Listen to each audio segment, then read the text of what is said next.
మహనీయుడు స్వామి వివేకానంద. మనందరికీ తెలుసు 1893 చికాగో నగరంలో కొలంబస్ అనే వ్యక్తి అమెరికాను కనుగొని 400 సంవత్సరాలైన సందర్భంగా ఒక సర్వమత సమావేశాన్ని ఏర్పాటు చేయడం జరిగింది. ఈ సమావేశానికి ప్రపంచంలో ఉన్న అన్ని మతాల వారిని ఆహ్వానించడం జరిగింది. ప్రొటెస్టెంట్లు, క్యాథలిక్లు, సున్నీస్, షియాయిజం ప్లస్ బ్రహ్మ జ్ఞానవంతులను ఆ కార్యక్రమానికి ఆహ్వానించడం జరిగింది. అయితే అది సర్వమత సమావేశాలని పేరుతో జరిగిన వాళ్ళు ఒక కార్యక్రమాన్ని మిగతా మతాల వాళ్ళని తక్కువ చేసి తమ మతమే గొప్పదని నిరూపించడం కోసమే అది ఏర్పాటు చేశారు. అయితే మొదటగా ఆ కార్యక్రమానికి వచ్చిన స్కాలర్లు అందరూ కూడా 25 మంది మాట్లాడారు. మొదటగా ఎవరు కూడా మీరే గొప్ప వాళ్ళం, మిగతా వాళ్ళు మాట్లాడే తక్కువ, మిగతా మతాలని మాట్లాడే తక్కువ అని మాట్లాడిన పరిస్థితి. అప్పుడు ఒక 25 ఒక వ్యక్తిగా ఈ భారతదేశం నుంచి 29 సంవత్సరాల యువకుడు హాజరయ్యాడు.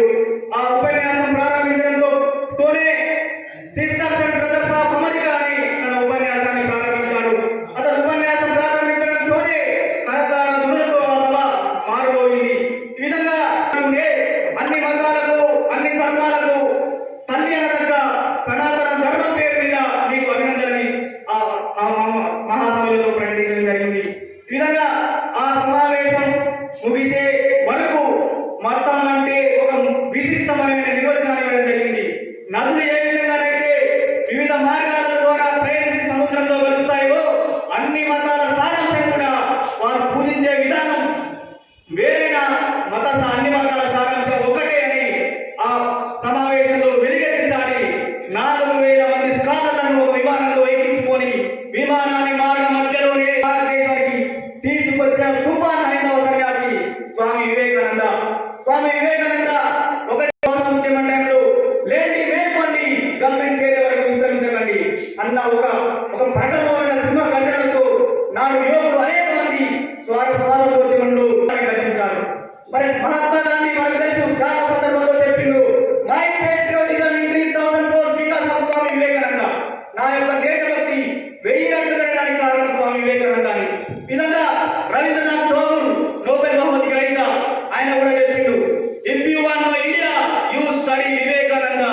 నువ్వు కనుక ఈ భారతదేశం గురించి తెలుసుకోవాలంటే మొదట స్వామి వివేకానందను అధ్యయనం చేయాలి, ఆయన గురించి తెలుసుకోవాలి. ఇలా చాలా మంది చెప్పడం జరిగింది. ఒక సందర్భంలో సుభాష్ చంద్రబోస్ అంటే మన పేరు తెలియని వ్యక్తి ఉన్నాడు. నాడు స్వాతంత్రోద్యమంలో ఆయన ఒకటే పంట, శత్రువుకు శత్రువు మిత్రువు, కానీ కౌటిల్యుని చాణక్య నీతిని వణికించుకొని నాడు బ్రిటిష్ వారికి వ్యతిరేకంగా ఈ దేశం కోసం జర్మనీతో చేతులు కలిపి చాలా వరకు మన నార్త్ ఈస్ట్ స్టేట్లో జాతీయ జెండాను ఎగరేయడం జరిగింది. బ్రిటిష్ వారిని తరిమికొట్టి ఆయన ఒక సివిల్ సర్వీస్ పాస్ అయిన వ్యక్తి, ఒక నేటి ఐఏఎస్ సమానం.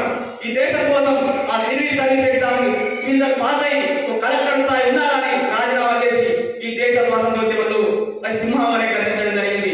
ఆజాద్ హింద్ ఫౌజ్ స్థాపించి ఒక 30,000 మంది ఒక స్థాయిలో దళాన్ని ఏర్పాటు చేసి బ్రిటిష్ వారిని తగ్గికొట్టే ప్రయత్నం చేయడం జరిగింది. ఆయన కూడా చాలా సార్లు చెప్పిండు, ఆయన మాతో ఫాలోవర్ స్వామి వివేకానంద. ఈ విధంగా కొన్ని వేల మంది, లక్షల మంది స్వామి వివేకానందను స్ఫూర్తిగా తీసుకొని నేటి కూడా ఈ సమాజ కార్యంలో, సమాజ సేవ కోసం వాళ్ళు చాలా మంది పనిచేయడం జరుగుతుంది. ఒక సందర్భంలో అహ్మదాబాద్ రైల్వే స్టేషన్ లో చాయ్ తండ్రికి సహాయంగా చాయ్ అనే వ్యక్తి ఒక సందర్భంలో ఆయన నిర్ణయానికి వచ్చిండు, ఒక సాధువు అవుతామని అనుకున్నాడు. అప్పుడు ఆ వ్యక్తి వేరును పట్టు స్వామి వివేకానంద స్థాపించిన వేరును పట్టుకు వెళ్ళిండు. అప్పుడు అక్కడ ఒక గురువు గారు ఏం చెప్పిందంటే, ఆ వేరును పట్టు గురువు, నువ్వు సాధువు అయితే పెద్ద దేశానికి ప్రయోజనం లేదు, నువ్వు ఈ దేశం కోసం పనిచేయాలి, ఈ సమాజం కోసం పనిచేయాలంటే ఆ వ్యక్తి అది స్వయాన వివేకానందుని ఒక మెసేజ్ తీసుకొని ఆ వ్యక్తి అహ్మదాబాద్ కేంద్రంగా పనిచేయాలి.